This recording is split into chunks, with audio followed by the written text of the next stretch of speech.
would like to introduce a friend of ours, Andrew Palacios. He is a paramedic, and he's going to tell us a little bit about what goes on in the life of a paramedic. And I will say, with this profession, I think it could be possibly a ministry opportunity. Andrew, if you would, please introduce yourself and tell us what all is going on in your life at this time. Well, thank you, James, and thanks for having me on here. Of course, you know, my name is Andrew Palacios. I live in Kilgore, Texas, and I've been working for almost 3 years now as a paramedic, working on an ambulance for a hospital-based ambulance service. Just a little bit about my background. I studied at Hope Bible College, studied missions and ministerial studies. My hope and prayer is that I'll be able to use my medical training at some point on the mission field in the future. I feel like God has definitely led me into the medical field, so that I can help people both physically and spiritually. I got my I guess you could say kind of my spiritual side of training at Hope Bible College, and then a couple of years later I went and did my paramedic training, so I can help people on the physical side of things. And I feel like that's where God's leading me, into medical missions of some sort at some point in time. So that's kind of where I am and what I'm doing. All right. I know that I have had several different friends at different times of being a paramedic, and I'm sure that with being a paramedic, you know, you're thrown into all these different decisions, and with one of the reasons why I was asking you to come on is, from your perspective, with being a Christian, and you have split-second decisions that you're making, and you know that, you know, everyone that you come across possibly is not a Christian, and I'm sure that probably has an effect on you. But with all your work in the emergency situations, what has been one of the greatest challenges that you have found in those split-second decisions? I would have to say that probably the biggest challenge in those kind of decisions is second-guessing yourself after the fact, especially if it's a critically ill patient, someone that does not improve, or a worst-case scenario, if you have a patient that dies. It's tough because you end up second-guessing yourself after everything is done over with. And at the moment, at the time, when I'm with the patient, when we're trying to get everything done, we're making those split-second decisions, I just have to trust my training, let it kick in, let it do make myself do what I've been trained to do, what I know is right for that patient, as far as treatment and medications and that sort of thing. I know that my training is good. I know I'm not a doctor. I don't know everything there is to know in the medical field, but as far as emergency medicine, I know a fair amount, and I know that my training is good. And I know that I am doing everything in my power to help that patient at the time. The challenge comes afterwards, when you find yourself, I find myself asking myself, is there anything more that I could have possibly done? Mm-hmm. And oftentimes there's nothing else, but that's kind of the challenge, is you find yourself asking, what else could I have done? Is there something else I could have done to change the outcome that this patient might have actually lived, or might have improved rather than deteriorating? And that's definitely one of the biggest challenges they're facing there. And basically, I just have to pretty much resign myself to the fact that I can't save everybody that I come across. Right. It's not going to happen. And I guess that's one of the downsides of working in the medical field, is you're gonna see death firsthand, and that's can be very challenging at times. Sure. So. Well, do you, after you get done and, whoever you're with, do you kind of go back through and assess the situation and maybe try to reevaluate, I guess, for future reference, which I know that, not every situation is going to be the same, but I'm sure that there are similar situations at different times. But do you ever maybe as a team, you and whoever you're partnering with at that time, do you ever reassess the situation and look back through what could be changed? Sure, absolutely. And we do that. We find ourselves doing that all the time. Is on the ambulance, I work with another guy. So there's two of us on the ambulance on a regular basis. Occasionally, I have somebody else riding with me, a student maybe, or a new hire in the company that I might be helping to train. So two or three of us on the ambulance, usually at a time, and we will often, especially on those critical calls, just about always, we will talk about it afterwards and say, hey, what do you think about this? Or what do you think we might have been able to do differently? Or for future reference, and we always try to make it a learning experience, even if it might have been one of the worst calls of the month or whatever the case might have been. We just try to make it a learning experience because this job, you're continually learning new things. Sure. And if you're not learning new things and you're not refreshing your training, then you're going to become stagnant and you're not going to know what's going on, because medicine is always changing. The science of medicine is always changing, growing, and new developments are coming out. So you have to keep your training up to date. You have to learn from your experiences and learn how to do better. So we definitely do talk about it, that sort of thing, and try to better ourselves in our training wise. Sure.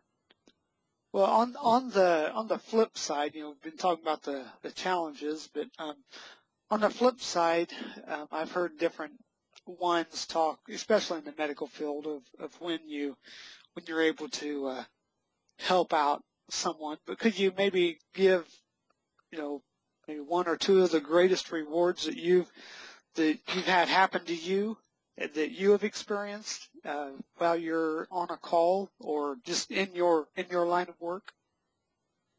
Sure. I think it's, very rewarding when I can see we maybe pick up a patient that's critically ill or critically injured from a wreck or whatever the situation might be. And with the treatment and the medicines and whatever the transport that we're able to provide them, we can already see an improvement by the time we get to the emergency room. That's very rewarding, is when you walk in and say, oh, this is bad. This patient is not doing well at all. And with the treatment that you provide, you're able to see an improvement, or you're able to tell that later on down the road that this patient had a good outcome because of the initial treatment that you gave them.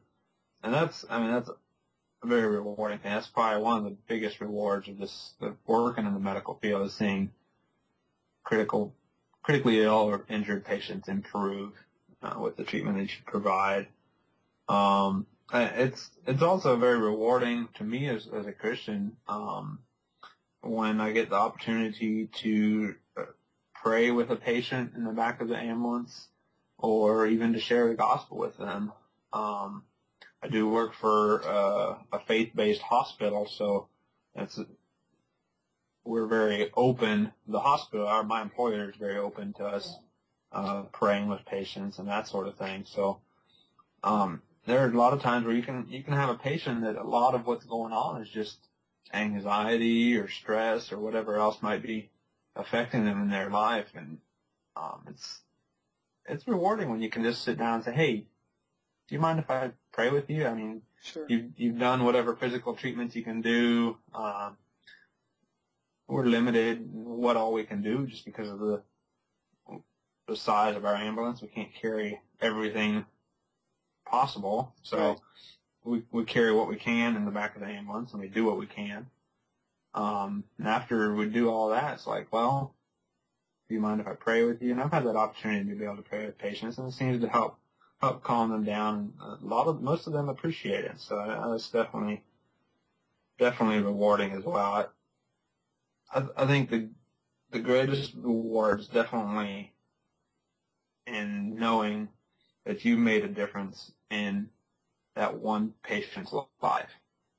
It may be one in 100 patients that you feel like you've made that positive difference, but just that one person, you felt like you made a difference in that person's life, and that's very rewarding. Sure. Well, you already alluded to, the Christian side of it. I think that's probably a side that's why I guess I'm trying to put myself in your place. It would become very personal to me, because that there is an eternity. And if they are not ready, there's only one of two places they can go. And I think that would, of course, with me having pastored, being at the bedside of someone that, getting ready for a surgery, there are possibilities of them not making it. And I have been able to experience the calming that God can give someone in the midst of turmoil. I mean, sure. It's amazing. Absolutely. Well, I know that undoubtedly there are probably some comical moments. Would you like to talk maybe of a comical moment that you had? I'm sure you run across different situations. You just kind of walk away, just kind of shaking your head and chuckling. Yes, absolutely. I think one of the ones that I remember the most, that always makes me laugh when I think about it. And obviously I can't give out too much information, but just we had the most comical ones are probably the patients that are having psychiatric problems, especially those that are just completely out of touch with reality. They may be because of medicines or some kind of chemical imbalance or whatever might be the case, but they're just completely psychotic or just out of it, just talking out of their heads or whatever, just not with it. Right. And I remember one patient that we picked up, and usually when we have those kind of calls and our dispatch says, hey, we're sending you on a patient that's having psychiatric problems or whatever the case may be, they'll often send law enforcement out there to make sure that the scene is safe for us to come into, because law enforcement obviously has more tools at their disposal as far as getting people under control if they're violent or whatever the case may be. And oftentimes your psychiatric patients are going to be violent or maybe suicidal or whatever. So anyways, this particular instance, we go out to this house and they said that the patient was having psychiatric problems. So we get there, there's two sheriff's deputies on scene, and it's taking both of them plus this lady's husband to hold her down. And she is fighting tooth and nail. And it's taken three good-sized gentlemen holding her down just to keep her from tearing things apart inside the house. And she was pretty violent. It took all three of them plus me and my partner, all five of us, just to be able to get her secured on our stretcher and talk to our medicine to calm her down a little bit so she wasn't as violent. But she was still talking and saying things that were just just out there. I mean, she didn't know where she was, what she was doing. She was out of it as far as what she was saying. And she calmed down with the medicine we gave her, so on the way to the hospital, but she just kept talking. And the things she was saying, apparently, for some reason, she thought my name was Brandon. Oh no! And I'm not sure where she got that from, but she kept saying Brandon this and Brandon that, and she was having quite the conversation with me. and I honestly don't know what kind of religious background she had, but she kept trying to pray in tongues. Oh, oh my. and then she, like, between things, comments that she'd make to me, she'd start trying to pray in tongues, and then she'd make comments saying, "Oh, Brandon, this, and God told me this about you, Brandon," trying to just say a bunch of different things that God had supposedly told her to tell me. And it was just very humorous. She was saying things like, "Oh, that girl that you're seeing is bad for you." I had never seen this lady before. I had no idea who she was. She had no idea who I was. So she's telling me all these things as if she knows me. And she was saying things like, "Oh, that girl that you're seeing is bad for you. God says you gotta stop seeing her." I'm like, okay. Of course, I wasn't even dating anybody at the time. Right. And saying things like, "Oh, God told me that you need to go to Africa, and that you're gonna start a church in Africa." I'm like, "Oh, really? That's interesting." It's just some of the things she said. A number of other things. I don't really remember everything she said, but just some of the things she was saying is just very humorous and always make me chuckle when I think about how crazy she was acting, crazy things she was saying, coming up with. Right. Right. So, and I think it ended up, honestly don't know what the final outcome with her was, but I think it ended up being something where she had just changed the medicine or stopped taking some kind of medicine or something. So it was probably some kind of chemical imbalance in her brain. I honestly don't know everything that was going on, but it was just very humorous. Just the things she was coming up with. It's like, what? Where did that come from? Sure.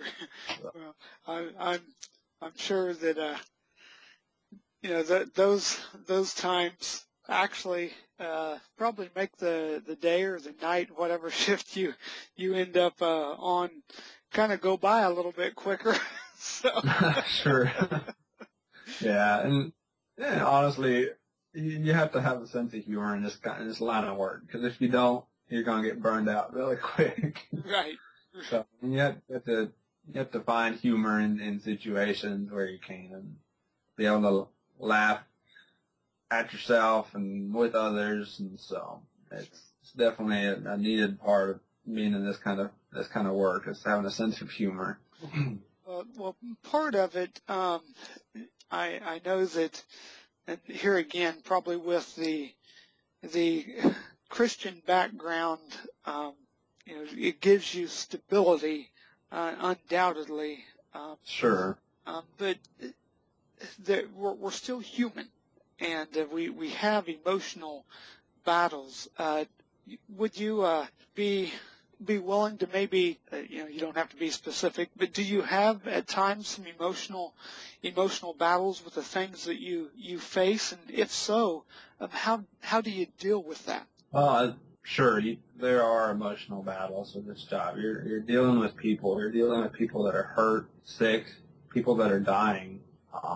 And that may not be every single day, but when it comes, it can be tough. And I think for me, everybody has their things that kind of get to them, and for me, the things that kind of get to me are working with kids that are sick or dying. And unfortunately, it happens. Sure. And that's tough, because you pick up a 10-year-old boy that's been mauled by pit bulls, and I mean it just really gets to you. I mean, there's nothing you can do. By the time you get there, there's just nothing you can do, and it's a tough world that we live in. I mean, a 10-year-old shouldn't be dying. Right. I mean, you think about old people that are going to die. Of course, we're all going to die at some point, but not kids. They shouldn't have to go through that. And you think about the families that have to deal with that loss. It can be tough.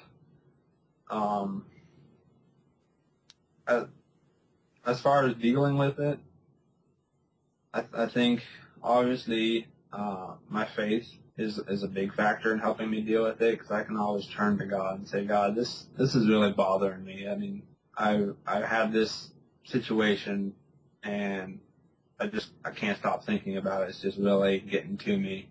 Will you just help me, Lord, to get over this? Give me the strength I need. Obviously, that's definitely one of the biggest helps for me, is in dealing with that sort of thing. Also, our company provides counseling in situations like that. We had a situation a while back that dealing with an employee that worked for us, and I'm not going to go into detail on the situation, but it was very traumatic for a lot of people across the company, and the company provided counseling sessions for anyone and everyone that wanted to attend, and that was very helpful. It is a professional group that comes in and does counseling in crisis situations, and it's kind of like a crisis intervention. I don't remember exactly what they were called, but critical incident management, I think, is what they call it in our field. And that helps. And it may not be necessarily a faith-based thing where you're talking about how God's going to help you, but just being able to sit down with some people and talk through what happened and not let it get bottled up inside. I think that's definitely a key, is not letting things get bottled up as far as your emotions in those kind of situations. Sure. I guess kind of going along with that is, are you able to talk to others in your company that have been doing this longer than you, and finding out how they deal with different situations? Sure, and you were breaking up there just a little bit, but yeah, I mean that's definitely something that we can talk to others about that have faced similar situations, and ask them, hey, I'm dealing with this for the first time, but I know you've had this issue, or you've faced this kind of thing in the past. What kind of advice would you give me in dealing with it? And that's definitely something that is available and is a good thing about where I work. It's a community. I mean, it's a community of people that are helping other people, and we help each other, right, when needed. We're there for each other when we're struggling, and we try to help each other through these kind of things, and that's definitely a big help. Sure. If someone would be interested in becoming a paramedic, and I mean, my daughter is actually, it's not the reason why I'm doing the interview, but my daughter keeps talking about, that'd be kind of neat. But what would be the first step if someone was interested in becoming a paramedic? I think that's great. Anyone that's interested in helping people physically, helping in emergency type situations, it's definitely not for everybody. Not everybody's going to be able to handle it. But if it's something you're interested in, I would check with your local ambulance services. Some of them may be able to set you up with doing a ride out with them, and just riding with them for a day and seeing what kind of things they do, what kind of things they handle. Of course, they're probably not going to let you do anything as far as skills or anything, because you don't have any training. But some services will let you do that as a civilian, to set up a ride, just to kind of see what it's like, especially if it's something that you're interested in going to school for. There are classes pretty much anywhere you look. You can find a class, become an EMT or become a paramedic. Your community college would be a good place to check with.